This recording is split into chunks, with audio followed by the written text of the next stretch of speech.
Ces consultations doivent permettre de définir une stratégie concertée face à ce qu'ils considèrent comme une remise en cause du jeu démocratique. Cette vague d'invalidation, faut-il le rappeler, continue de susciter un vif débat au sein de l'opinion publique. Beaucoup y voient une restriction de l'espace démocratique et un affaiblissement du pluralisme politique.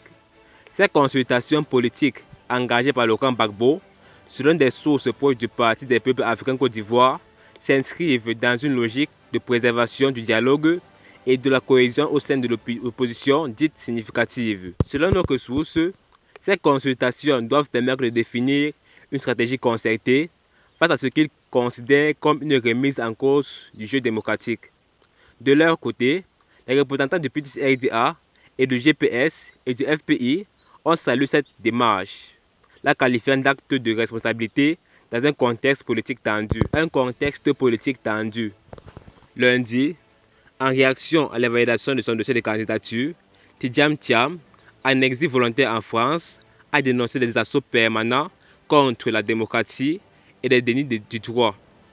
Il a accusé le régime du président Alassane Ouattara d'entraîner le pays dans une impasse en s'attaquant aux libertés et en utilisant l'appareil d'État pour réprimer l'opposition.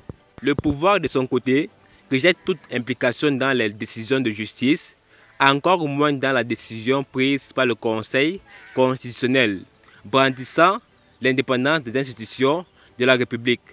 L'opposition, opposée au 4e mandat du président Alassane Ouattara, est régulièrement pointée du doigt par le parti au pouvoir de s'inscrire dans la logique du pire.